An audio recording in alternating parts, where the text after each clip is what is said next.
So, it's another cute game day. I do like cute games, although I need to try and find some scary horror type games to go over again sometime soon because, you know, can't have everything be the same kind of thing. Anyway, today, however, we are committed to a cute game called Farmiñata, and it is by Gummy Grenade Games.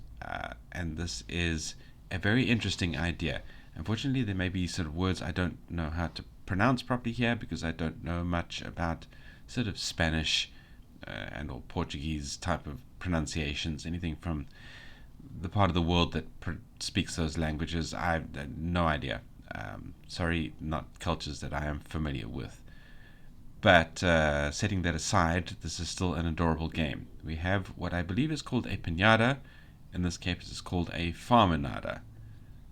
And you hit it, and farming stuff comes out, and then you can hire little people to do the farming for you in the classic sort of clicker, incremental, idle type game. So let's hop in and have a look at the basic gameplay, and then we will talk about some minor critiques for it. I think this game is actually really well polished. I don't know if it was for a game jam or anything like that. It doesn't seem to be. There's no mention of it anywhere. And no more information. Nah, nothing that says game jam. So yeah, I think this is just a really good game that has come out of some developers' minds, and bravo. So we can click new game. It did say that once you've started the game, you can't tab out of it. Playing the browser version of it, obviously, because apparently that breaks the game and stops it working. I don't know it. I tested it when I was working in Firefox. I'm now in Chrome. It worked fine, so that might not be a common bug. So yeah. Anyway, I'm going to click New Game, and we're going to start a new game. We can also maximize the screen a bit, and hopefully we are still recording. Anyway, so we have this bit of road that we are farming on. I don't know if this is supposed to be post-apocalyptic or anything like that. And we have somebody who's helpfully drawn on the ground for us, put a seed, some sunlight, and some water onto this part of the road. We don't have any of those things, but we do have this pinata. We also have $0 and these upgrades that we can purchase, and that is our sales box. So if we click on this for a bit, we get some sunlight and we get a seed, so we can pop the seed in there. And we have some water, which we can drag onto there, so that is now watered, and then some sunlight. I guess that's, yeah, some kind of energy source, and that's now growing. And we need to furiously smack the box because we need more of those things, because this will soon dry out. And it looks like it's starting to dry out, so let's put some more water on there, let's put some more sunlight on there, and let's keep hitting the farminata, I don't know. Alright, now we have a carrot, so if we pull up the carrot, we have it, and as you can see, the box on the top left just opens up, and we can pop it in there, and we get $1. And what we can now do is click on this first upgrade, and now we have 2 growing areas, so we can pop a seed in both of them. We can pop some water in both of them, and we can pop some sunlight in both of them, and they are now growing, as you might expect. I think it looks like those things have dried out about, so let's hit them for another pair of food and waters. Sunlight and waters. I guess the sunlight counts as the food in this case. Right, so now we have 2 carrots, and we can go cha-ching and cha-ching, and we have $2. Now we could buy another plot of dirt, which is probably something we're going to need to do fairly quickly, but we can also hire people, and there are 3 kinds of people. We have farmers who will plant and water and nutritionalize any crops. We have the delivery guys with the hard hats, very cute. They will then pick up the, harvest the foodstuffs and take it to the box. And we have a stone throwing guy who will sit and throw stones at the pinata. So let's hire a farmer to start off with, and punch us a little bit more. And we can help him out by doing one of the things, and he will go and do the other one. And what we can also do is Also drag some of the stuff down a bit so he doesn't have quite as far to walk. So he's handling the ups. Punch these some more.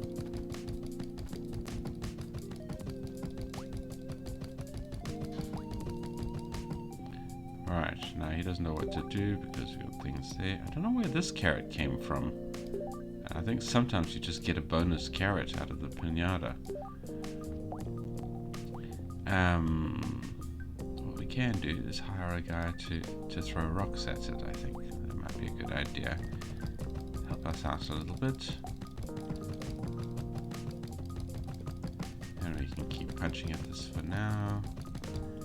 And drag some things down here because he's going to go get that sunlight.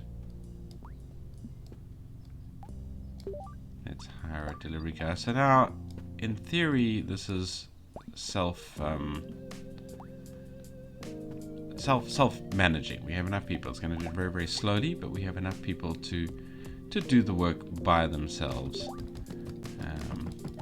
Let's punch this some more. See what else we can get out of it. Let's take this up there before he gets involved.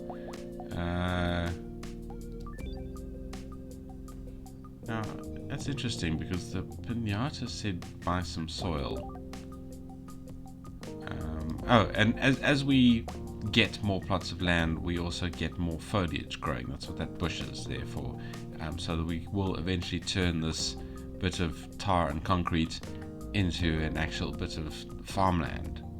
There's quite aggressive bits of foliage in the area.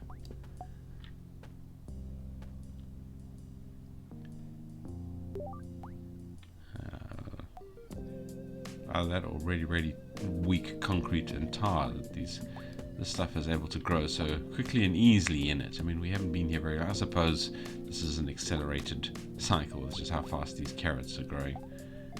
Sorry, dude.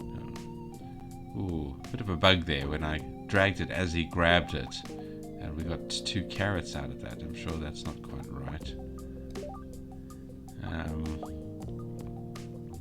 All right, let's hire. Let's buy some more soil. Keep this farmer busy.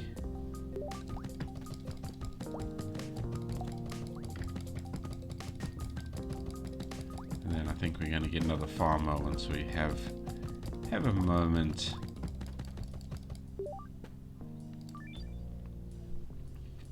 He can now assist his friend.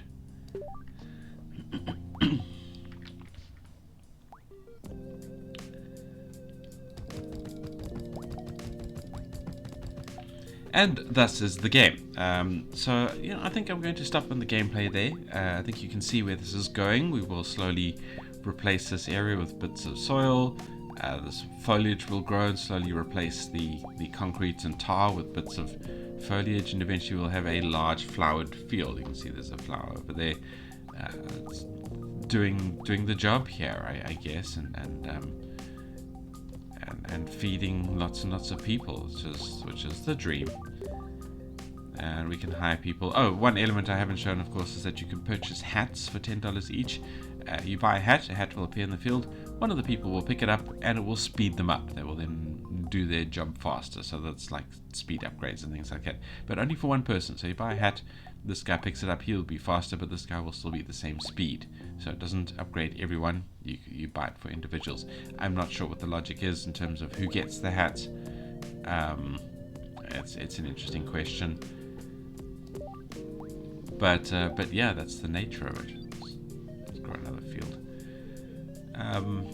Yeah, and this is a very, very cute game. I was saying sort of that turns the sounds off, it turns the background sounds off. So good quality of life controls. I do prefer them tucked away in a menu rather than just out in the open. I don't know if we click on this. Okay, so there you have a menu that you can hide and then open, but you can't see what your score is. I also noticed that the Farmiñata has a lifespan, and if this eventually ends his life, apparently something happens. I don't know if it's a game end or a game win concept or something like that. It's nice to think that maybe it is. But anyway, so that is the game. If you're just here for the gameplay, thank you for watching. Please don't forget to like, comment, and subscribe, because that engagement is good for me and it is good for you. It trains YouTube into what you want to see. Right, so this is the critique section. So if you're just here for the gameplay, thank you for watching. See you in the next video. If, however, you are here for the critique, we have spoken about the sound controls over there. My favorite quality of life sound controls. Bravo.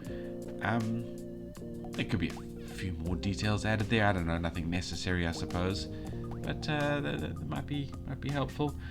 The kind of tutorial when you started the game was fine. It kind of pointed at the things what you had to do, but I did stare at the screen for a moment, going, what? Before I understood what was required.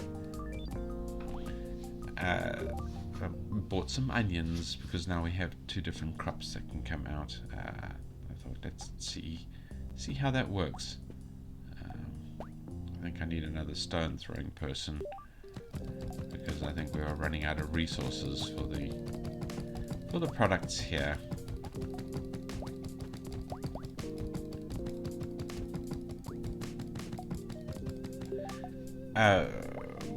Where was I?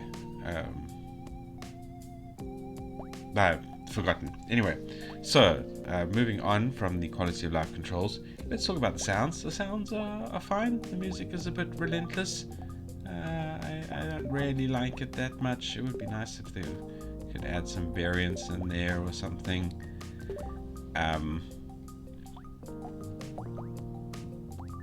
But it's not bad. It's fairly calming in its way. The sounds are a little bit 8-bitty. It would be nice if they were sort of a little bit more vibrant, I guess. More bassier, more chunkier, more sort of current sounds. I don't know. That's the feeling I get. But they're good enough. The artwork, the art is very, very cute. I mean, look at it. Oh, that's what I was talking about. Sorry, I got distracted. Yes, when we started the game, I kind of stared at things, going, "What do I need to do? How do I progress this further?" And I figured it out. I got to click on the Farmiñata and things like that. But it could do with a slightly more hand-holdy tutorial. It's not necessary, but again, indie games are a place where people new to gaming can quite potentially come, especially sort of browser games like this, because they're very, very easy to get to. It's very easy for someone to just send a link and say, hey, you can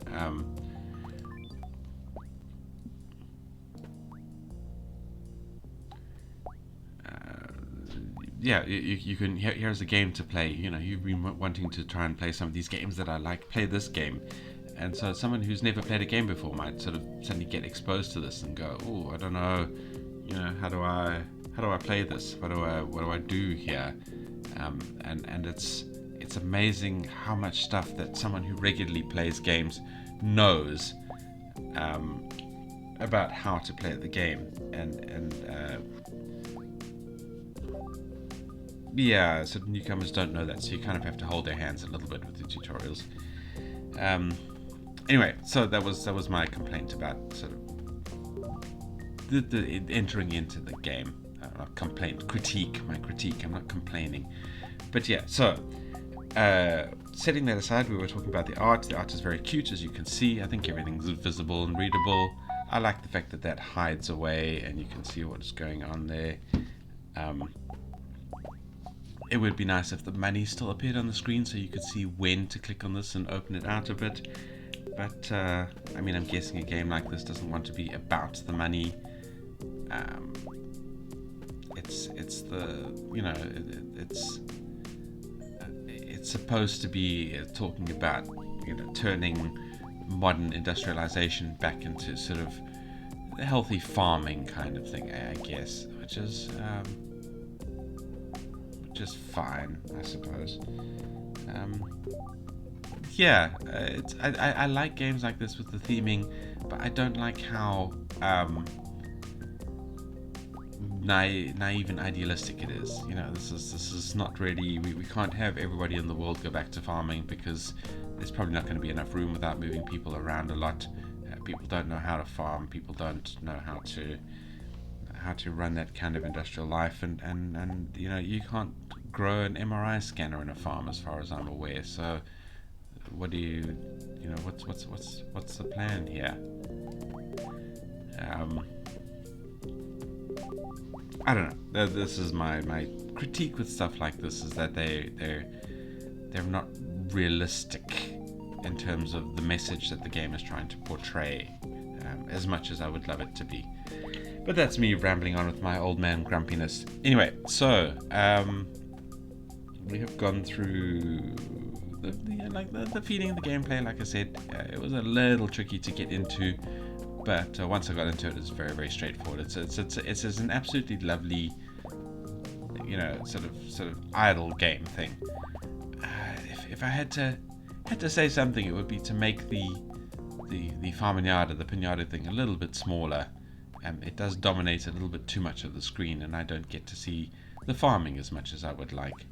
We have quite a few dollars here. Let's get some more farms out there.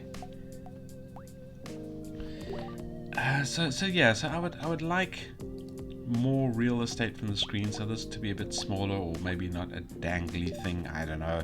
I guess it's the theme of the game. But it's cute, it's entertaining, it's colorful. I suppose it's fine. I don't know. Yeah, and just from the immersion side, I'd like to know the story. I'd like to know, are we supposed to be a post-apocalyptic world?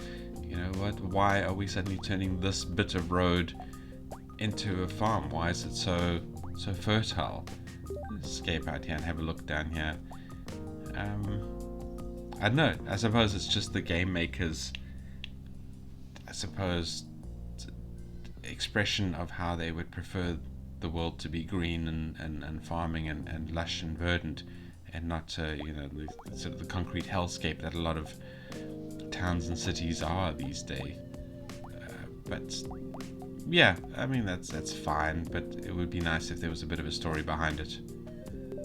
I feel it's better to encourage people with a storyline rather than just go, yeah, that would be nice, wouldn't it?